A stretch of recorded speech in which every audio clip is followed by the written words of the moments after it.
just wanted to send out a short message today. There are a lot of things going on in this world, but you know the person sitting next to you at the intersection or in line, or the same person that's walking towards the same door that you're getting ready to open. You never know what that person is going through. So let's be kind. Let's be kind always. I know it's a simple message, but I think it's impactful, and I think we all need to hear that from time to time. But we never know what that person next to us is actually going through. And to the person who may be feeling helpless, I want you to know that you do matter. We do care about you. Many other people around you do care about you. I hope everyone has a great day. Thank you. My name is Amanda Cardosa. I'm from Edinburgh, Texas. Yesterday, November the, 27th? Something like that. Oh, okay, the 30th. Me and my friend was driving my car because I got into a car accident with a drunk driver about 2.5 months ago, so I'm still dealing with a lot of muscle pains. And we had been driving all day, so I had asked her to drive. We were almost home, but we stopped to get the kids some food. Her kids some food at McDonald's, and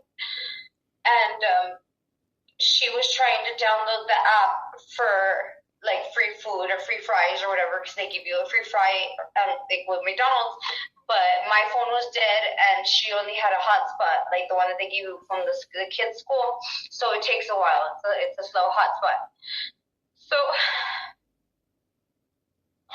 then we were there for about 3 or 4 minutes, just trying to download the app. Nobody was in front of us. Nobody was on the side. There was nobody around us. There was people that in the parking lot that were walking in and out of the main store, main dining.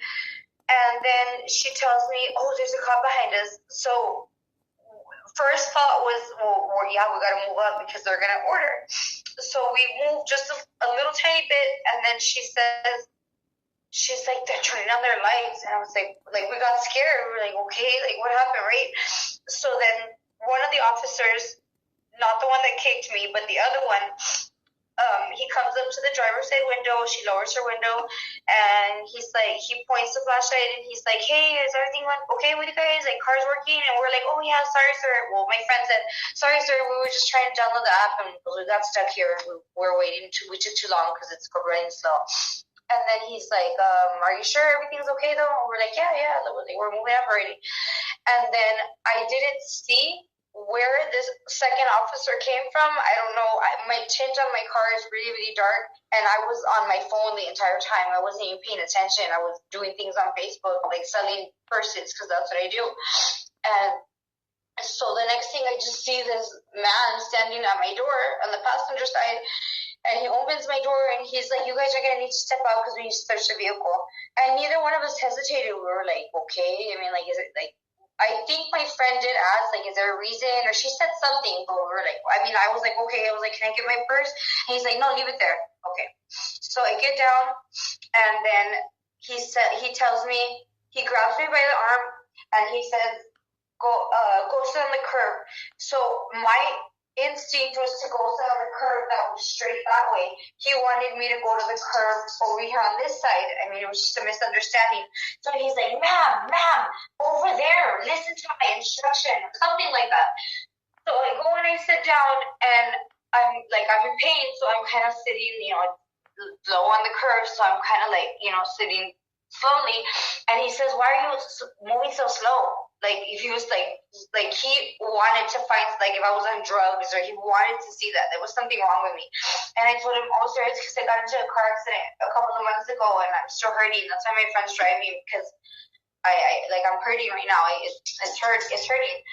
So then he's like, cross your legs. Make sure your knees, pick up your knees and cross your legs. So I have my knees curled up, like this. And then he tells me, cross your legs. So I cross my right foot over my left, and I'm moving it slowly because it hurt. My leg hurts, and I have my foot about right here on top of the other one, and he kicks me like that with his steel toe boot, like right here. there, like right in my shin, on the side of my shin. And I was like, why did you, like, I start crying immediately, and I'm like, why did you kick me? Like, you have no right to put your hands on me. Like, what's wrong with you? I need your badge number and your name right now. And he was like, you're a smart girl, you can figure it out. And laughed, like a smirk, like it was a smirk. And I was like, are you freaking kidding me? I didn't say freaking, I cussed at him. And he's like, he said that I wasn't allowed to cuss at him. I said, I don't give a shit. I'm gonna cuss at you because you put your hands on me. I've never been hit by a man, and you're not gonna be the first one. You're crazy. Like, you were like completely out of line. So he just like stays there ignoring me. He's like, okay, like shut up, basically. But he's like, yeah, whatever. And so then my friend Vivi, they had to put her over there on the other side. I guess they were just, talking to both of us. They asked her to come, and we're like, oh, we went to the mall. We went to go pick up the purses from my house because I was going to sell some to her cousin. And we're just getting some food for the kids. And yeah, we're right here, like a block away from the house. So then he says, well, it smells like marijuana in the car. And I said, well, it's not my car because I don't smoke marijuana, and I just had my kids in the car earlier today, and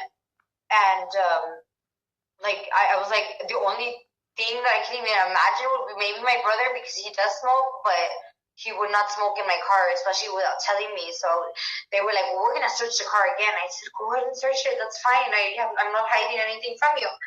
So then the officer that had kicked me goes, they handcuff both of us, and I tell him, like, can you please, like, not put it so tight on my left hand because I have carpal tunnel, and I'm gonna probably be getting surgery in the next few weeks, so, like, please don't put it tight because it hurts. He puts it as tight as he can. So I'm there struggling with my arm, and then and then when he picked me up from the floor, like, to stand up, because I have to stand up slowly, like, my back hurts, my bottom hurts, my waist hurts, everything, and he pulled me up like that, like, hurry up and get up, like if I was lying, that I was in pain. And so then, while he's cuffing me, the other cop, he goes through my purse. He's like, whose coach purse is? And I said, that's my purse. So he starts going through it, and the officer is just, the one that kicked me is just looking at me, like, trying to see something in my eyes, or trying to see that I'm messed up or something. And then the other officer tells him, she's got a medication right here, it's under her name. And I said, yes, it's my muscle relaxer, because I'm taking it I take one every day for my pains. So then he's like, okay, have a seat. Like, he didn't want to hear it. He didn't care, the one that kicked me. So then they put us in the unit. At that point, they put us each in separate units. And then I'm just sitting there waiting, and I see that they're tearing up stuff in my car, which I had just vacuumed. We had literally just vacuumed in the car. So I was like, I had my purse in there. My friend had a purse, and then I think she had her backpack with some clothes, like some spend the night clothes, and I think that was it. I think we had munchies or something, a bag of chips for the kids or something. And so then I have a box, like a tote box, where I keep all my Coach purses. I pay for them. That's my life. That's how I make money, And I see this man that kicked me, tearing my bags open, tearing my purses open, tearing my, like, everything, destroying all my stuff. Like, I have to sell them for half off now because they look messed up. And then he says, I should take them away from you anyways. They're fake. Everything in here is fake. And I said, you're fake. You're the one that's, like, doesn't even know how to act like an officer. And he said, you need to calm down the way you're talking to me because you have expired plates, so I'm going to impound your car. And I said, look, sir, I talked to the other officer, and I said, look, sir, like, I don't even want to talk to him right now because he's not allowing me. And I said, but you've been nice to me, and, you're treating me right, so I'm going to respect you too. And I said, I know that I had a fake sticker on there because my boyfriend put it on there because I got into the car accident. I cannot work. I have 5 kids. We're struggling. I know that, I shouldn't, but I have to come and sell these purses so I can make money. And I'm sorry, but please just give me a warning. Like, I didn't do anything. And so then he's like, well, let me see what I can do. So then they walk me back to the cop car, and I'm just standing outside of this point, and I hear the officer No, I was sitting inside and the window was cracked. And then I hear the one that kicked me say, "We're gonna tow the car, right?" And I was just like, "Oh my god! Like, for what reason? Like, what did he do?" And I'm freaking out because I'm like 30 minutes from home. My dogs are home alone. My daughter's about to get out of work and I'm supposed to pick her up. And so he tells me, all my stuff is thrown on the floor. He threw out all my purse, like my personal purse. He threw out all my merchandise. He threw out my friend Vivi's backpack, clothes all over the floor. Like, he threw all our stuff like it was trash. And then he says, he asked me for my information again, which I had already given to him. And he's like, ma'am. And he's yelling. He's like, "I need your ID. I said, "Sir, your partner has it." And he's like, the other guy says, "I have a partner." I'm like, "Man, like, you're not paying attention to anything you're doing." Because at this point, I was pissed the way he was treating me. They weren't even treating my friend like that. It was just like, he was treating me like that only. And then he goes, so he has my ID, and then he said, "You know that I can arrest you for a felony, federal offense for driving with expired plates." I said, "Sir, that is a complete lie. I know I can call my uncle right now who works at Alton County Sheriff's. That is complete bullshit. You can impound my car if you want to. You can give me a ticket or a warning, but you cannot arrest me for driving with an expired ticket." And he's like, "Yes, I can. Yes, I can. And I might," or something like that. Like, that was basically what he was saying. Like, I might if I want to. So then I was just like, "I have my kid in my house. Like, why are you treating me like this?" And he's like, "Ma'am, you've just been belligerent with me the whole time." And I'm like, "Sir, you're yelling louder than anybody else. Like, everybody's looking at you. Like, I'm just trying to get home." So then they tell my friend Vivi, like, "We're gonna have to arrest you because you have a warrant or whatever." So then I'm like, "I'm good, right?" Because I knew I didn't have anything. He says, "Yeah, but you can't drive because of those stickers, and your license is expired." I said, "No, my license is not expired. It is expired till 2029. He said, "Well, I don't know. That's not our problem. You got to call the state of Texas, ma'am, and figure that out." I said, "Sir, I don't have any way to get home." He said, "Well, you don't have a mom or dad?" I said, "My mom could care less, and my dad died. So, no, I don't have anybody." He's like, "Well, you're going to have to figure it out." And so then I'm like, "Can I get my stuff out of the car at least?" He's like, "I guess." So I go and I grab my big old box of Coach bags that I sell, plus my big old heavy bag, which is my personal purse. And I just go stand in the corner, and he's yelling at me because he still needs my ID. I'm like, "The other officer still has it. Like, you haven't even given it back to me yet." Like, he was just in a bad mood and just completely just took it out on me.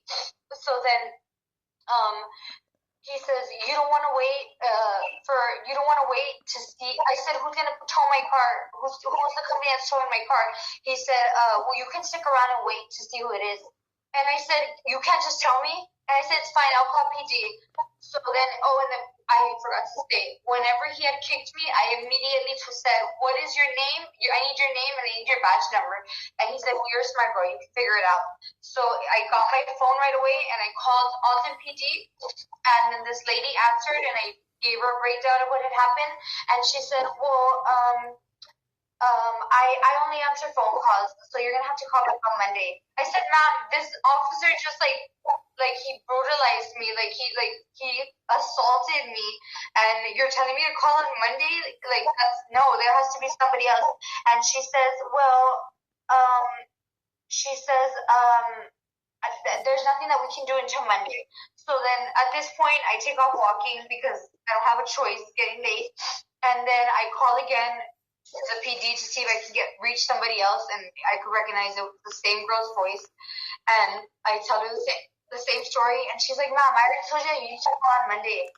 And I'm like, "Ma'am, like, what did I tell her?" I said, "Oh, man, I don't remember what she said to me. She just said something about, like, not, like, that they couldn't help me, I had to call on Monday, something like that. I'm sorry, I forgot exactly what she said, but it was basically just call Monday, nothing happened till then. So then, okay, I had asked her for the officer's name. I said, "What is his name?" Because he refused to give it to me. She said, "Well, I can't give it to you either. You can call Monday and find out." Wow. So I was like, don't you? I mean, I was like, where am I calling? Am I calling Alton PD? And she's like, yes. And I said, so I mean, that you just answer phone. You don't have access to any information. Like if somebody was getting raped, you wouldn't even be able to help them. You'd just say call Monday. And like I was giving her attitude at this point, and she just got mad and she hung up on me. She literally hung up on me. So then I get home like at 1:30 in the morning. I've been walking for about 4 hours at this time. And I get home with all my stuff, and I take a shower, and I go to sleep right away. And then I couldn't sleep. I was tossing and turning. I felt my leg was hurting a lot, like where he had hit me. And so I wake up at about 4:40, and I turn on the light, and I see I have like this huge contusion on my leg, and I freaked out. So then I call my friend, and she's like, "You need to go to the hospital." And I'm like, "Go." And I'm like, "Dude, I don't even have a car." She's like, "Call the ambulance." So I call 911, and they're like, "Yeah, we're gonna go get you. You need to do this. You need to make a report so that they this can stop." So the ambulance comes. They check my leg. They check my blood pressure was super high. And I don't have high blood pressure. He was like, "I know that you're in pain. You're nervous. Just try to calm down." And they were super polite. They were so sweet. And so then they take me to Edinburgh Regional. They did an X-ray on my foot and on the side where the bruise is to make sure that to rule out fractures. And then when I'm there, they had asked me again for the officer's name. So I said, they're not giving me his name. They don't want to give me his name, but let me try again. I call, a man answers, and I said, this is what happened. My name's Amanda Cardosa, and I need to know his name. I'm in the hospital, and they're requesting who he is. And she says, and the man says, we can't give information over the phone like that. You're going to have to call Monday. So I'm like, okay. The doctor heard, and then the doctor says, call again, and I'm going to ask them. So I call back, and somebody different answers, and then the doctor introduces himself, and he says, I have her here as a patient. She has a huge contusion on her leg where she says that an officer hit her. I need his name and his badge number. So then at that point, they were like, please hold. And they passed him to like somebody that was like above, like a supervisor or somebody that was higher than everybody else. And he got on the phone, and he was like, Miss Cardosa, like he knew already. He had been hearing about it, I guess. He was like, yes, ma'am, I've been seeing what's going on. I saw that it was on Facebook, and we're working on it. He's like, well, you're in the hospital right now? And I said, yes, sir. And he said, do you have a chat? If you have a chat, can you please get on the Alton PG website and file the complaint? That way I can start doing an internal investigation, and then do that, and we'll get back to you as soon as possible. But if you need to hire an attorney or do what you need to do, then you can go ahead and do that. And then that was the last conversation. After that, I just got some ointments, and they bandaged my leg, and then they gave me a prescription, but I didn't have a car to stop and get a prescription, so yeah. In Alton, Texas, that was pulled over, being parked in McDonald's parking lot. And from what I gathered, the gist of it was the police pulled her over because they were parked in the McDonald's parking lot, the drive-thru. So where I'm confused is the traffic stop, was she followed and then they caught up to her at the McDonald's? Or was it a traffic stop based on... look, sir, as far as my understanding, can you hear me? Yes, sir. So as my understanding, I mean, I wasn't there last night. This happened around 7 o'clock at night. I was already out from my shift. Okay. And at 7 in the morning. So from what I gathered in briefing, the driver was arrested for narcotics. Yes. I guess the female that posted whatever they posted was the passenger. She was not the driver, and the call was called by a concerned citizen, stating that the driver of said vehicle was passed out inside the vehicle on the drive-thru. Okay. So the driver, somebody called, and the driver was passed out. And when the officers got to him, they were parked there. They were in the drive-thru, right? Okay. And then, okay. And the driver was asleep behind the wheel. Oh. With the car off. Okay. And now the incident that is causing me concern, sir, is when you tell someone to go somewhere and they comply. What is the need to strike them? Because there's thing called passive resistance and active resistance, and the way that goes is a person has to be actively resisting to use force, not passively. Because passively, that means you're only detaining someone. So okay, so we're on the same page. But what's your concern? I'm a little bit confused. Is it your practice for police officers in Alton, Texas, to assault people that pull out of passenger cars? It is not, sir, and I'm not aware that happened. That she wasn't kicked. Right. So you're not. You said assaulted as well too, correct? Because that's assault. That's not practiced by none of us. When you kick someone, that is assault, sir. Okay, yeah. Well, like I said, I was made aware of, that didn't happen. Oh, so she was never kicked. Okay. Yeah, I wasn't there, so I can't tell you that she was or she wasn't. But I was okay. not made aware that she was. Can I ask you who told you that? I'm sorry? Who told you that she wasn't kicked? Who told me that? Yes, sir. No, I'm telling you that I wasn't made aware of it. Not that they told me that it didn't happen. Oh, so you're not even aware that she was kicked and assaulted? Exactly, like I said, sir. I came in to shift. I wasn't that call, so I can't quarterback that. Okay. So you're going to do the proper investigation and everything now that you're made aware of it? Once a complaint is filed, formally filed, right, if there's an investigation that's warranted, of course. Oh, okay. Well, I appreciate you clarifying these things, because like I said, I don't want to post a story that's a lie. That's not what I do. Correct. That's why I wanted to get your side as well, and I'm going to ask for the girl to give me an interview the same way I'm doing you, sir. So that way I have both sides, and then I put the whole story out. Right. I mean, there shouldn't even be an interview with me because I wasn't there. But you're the only one I can speak to. Right now, correct? Yes, you're the only super, because the guy I talked to, like I thought he was being rude until he explained that he was just a dispatch person. Right. So I was like, oh, okay, I understand what you mean now, because I had to get clarification of what he was. So that's why I'm like, cool. He was our dispatcher. Yeah. I'm the only supervisor on shift. So would be calling tomorrow be better? To speak to anyone somebody about higher than me, yes. Okay. So, but as far as nothing was made aware that she was kicked or anything by the officer, right? Right. Okay. All right. Well, sir, what was your name again? Ortiz? Sergeant David Ortiz, yes, sir. Okay. Mr. Ortiz, I appreciate your professionalism and the respect you've shown me and answering my questions to the best of your ability. Yes, sir. Anytime. All right. Thank you.